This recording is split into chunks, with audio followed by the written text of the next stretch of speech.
Hey everyone, Iron Spider-Man here with another little pickup haul.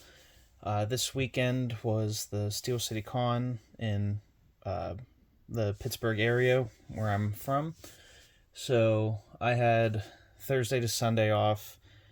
Friday and Saturday I went to the show. Thursday was just running around, and I did get to go to one of the shops in Pittsburgh, Ides Entertainment, and I walked in. They were actually having a huge 30, 40, and 50% off sale, which I thought, don't do that to me because I'm going to spend way too much thinking I'm saving all this money. But I actually walked out of there. I only spent about $52, which was nice. But yeah, I picked up some bags and boards. Unfortunately, they only had the one set um, that I needed. They had a lot more bags, but they didn't have any more boards. But I also did pick up a couple books. Books, I believe, all books I think were 30% off. Toys and other stuff was like the 40 and 50. So I got Superman 22. Now you might be thinking, why am I picking up Superman books? I have the New 52, all of Rebirth, and I stopped actually buying it single issues like 20 issues into the Bendis run, because I just didn't care as much anymore at the time. Now, I just finished reading the Dawn of DC uh, Joshua Williamson Superman series, and that was really good. And I found my old box of Superman books that I still had, and I kind of want to. I have everything except the last few issues of the Bendis run. So I figured the completest in me, I was like, I just need to pick up and finish and have it all together. So that's what I'm doing. 22 and then 27. Just to have them. I think I have about 4 issues left until I finish the Bendis run. And then I got this. I was really happy to get. Looking for this for a long time. Daredevil #1. This is from the Mark Waid run, the first volume he did. I've been trying to complete Daredevil now too, because I just keep giving myself stuff to do. So this was $5, and then whatever 30%. So what, $1.50 off. So this was $3.50, which was really nice. And this is super crisp copy. No spine ticks, sharp corners. Like, this was a really nice find in my opinion, especially for, well, the $3.50. I also got the Daredevil #1, same series, the blank variant. I want to get a couple of these because this is kind of regarded as one of the better, or one of the best Daredevil runs. I'd love to get like a sketch done by someone, preferably Paulo Rivero, but I don't know how likely that is. But they had this priced at 15, and this was the cleanest one they had. There was like 2 others, but they had like dirt or something right along here. This, I think, yeah, again, pretty sharp, pretty white. I almost can't see where the board starts. So, very nice. And then issue 2, great Captain America cover. Again, super crisp copy. I think this was $3.50, so what, 90-ish cents, maybe, or about $1, so $2.50. So I got these better than cover price, which is really cool. So that's where I stopped. I could have probably dug through the Daredevil issues a few more times, but I was trying to look for a bunch of different stuff, and I didn't want to drop all my money just on the Daredevil section. The other thing too, it was kind of weird. They had Volume 1 all the way to the last Waid run, but they didn't have like the next box over was just a new series. Like, they didn't have the Charles Soule run, Zdarsky, the one that just finished, the Amahed, I think. Could be saying that wrong. They didn't have any of that. They also didn't have a Flash section, which I thought was super weird.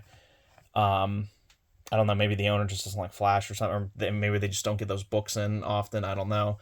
But yeah, very weird. Okay, so then Friday, went to the show. I went to go meet 3 people. Brad Dourif, who was the voice of Chucky. Christine Elise, I think is her name. She played Kyle in Child's Play 2. And then Don Mancini, the guy who created and wrote, I believe, all the screenplays. So I have first issue, the first Child's Play comic they ever did. Friday, I was actually a little late in there. I was about 10 minutes after the doors opened. So I ran back to Brad Dourif's line. They were very unorganized, the people like running his line. You know, a lady told me, I had to stand over by the wall because I'm going to be the runoff line. Then some guy said, no, you're not supposed to be here. You're supposed to be in this line, the general admission line, because you were here before. And then all the general admission line, because I bought a VIP pass. They were like confused why I was there. So I asked both people. I brought them over. I was like, what line am I supposed to be in? I have a VIP, not the Brad Dourif specific VIP, but the next VIP. Shouldn't I be at the front of this line? And they said no. They're like, the general VIP doesn't work for Brad Dourif. I'm like, then why did I spend $150 to whatever? So I had to wait 4 hours. Finally met him. Very nice guy. He did take his time with every fan, which was nice. It was $100. He wrote Chucky the name. He wrote the quote, I always come back for me. And then signed it. So that was really nice. This con was probably, autograph-wise and just in general, everything-wise, I spent probably the least in recent history. Everyone's price was the face value that I went to meet, and they gave me a quote, their signature, and their character name, except Don Mancini, because he's not on camera. But I left Brad Dourif's line. I got there at, like, again, 9:45. I left his line probably 2 o'clock, something like that. Went right over to Christine Elise's line, and she was very nice, very short line, and it was, I believe, $60 to get her autograph. And I said, could you do a quote? And she goes, sure. And she goes, here's the catalog, and she listed off a bunch of stuff. I said, could you do looks like I'm stuck with you? It's your final line. She goes, absolutely. So and then she signed it. I love when this has happened to me a couple times in a good way. She like saw what Brad wrote and read it, and then wrote Kyle. Like, I didn't have to ask her to do that. She just did it, which is very nice. I turned to leave, and she goes, oh, we're going to get a photo. And I was like, oh, photo comes with, okay, cool. So, Brad Dourif, you did have to pay for a selfie. Christine Elite, $60. I got a quote, her signature, her character name, and a free selfie. And to me, that's how it should be done. I'm spending 60 seconds with you, like, they make a ton of money. So I was really happy with that. Then I hopped over to Don Mancini's line. He looked at both of those. He was super nice too. Super friendly, super happy to be there. He saw what the other two did, and he goes, what would you like me to do? I said, well, if you want to do a quote, that'd be okay. And he said, from the first Child's Play? I said, from whatever. I said, this is actually my favorite line, the I always come back. That's from Bride.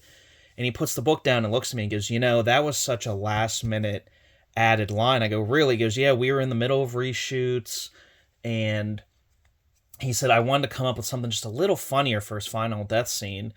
And I just sat with myself for a little bit and just thought, no, what could be funny, da-da-da-da.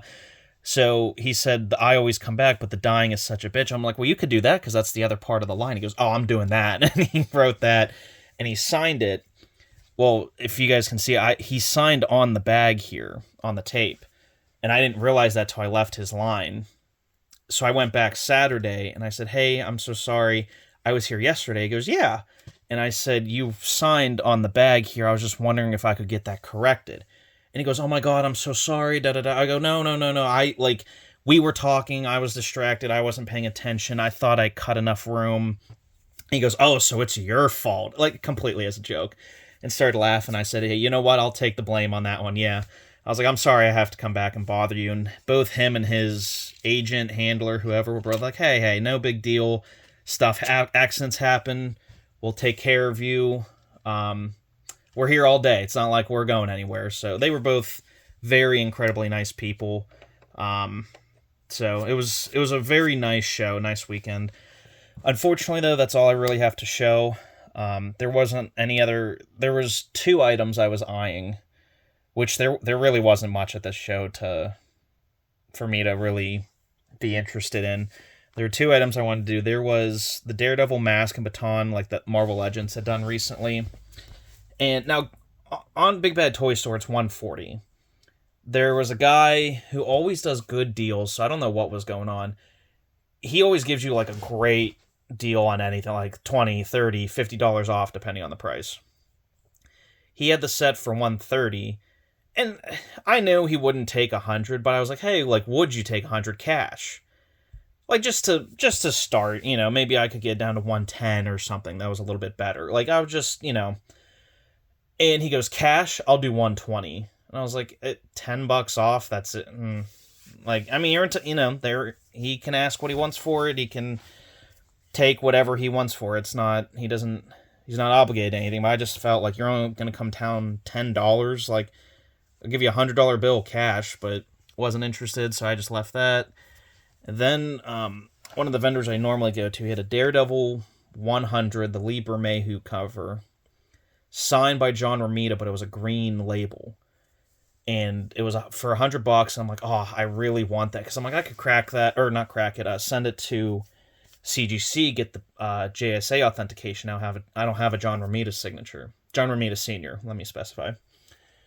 And I was looking at the book, the top staple, because it's a thicker book, looked like, and it was an old, it looked like 15 years ago, qualified label. The staple was ripping out of the book pretty heavily, so I was like, I'm not gonna.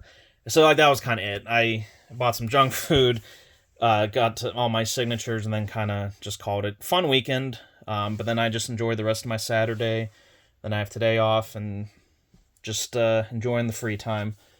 But yeah, that's all I have to show you guys. Please like, comment, subscribe. Do you guys like the Chucky movies? Have you seen any of them? They're not my favorite horror movies. Halloween or Friday the 13th would take that, I think, or Scream is the top. But I definitely do like them. They're very unique. And I did, I felt a little bad. I kind of slept when I was talking to Don Mancini. I was like, I love this line.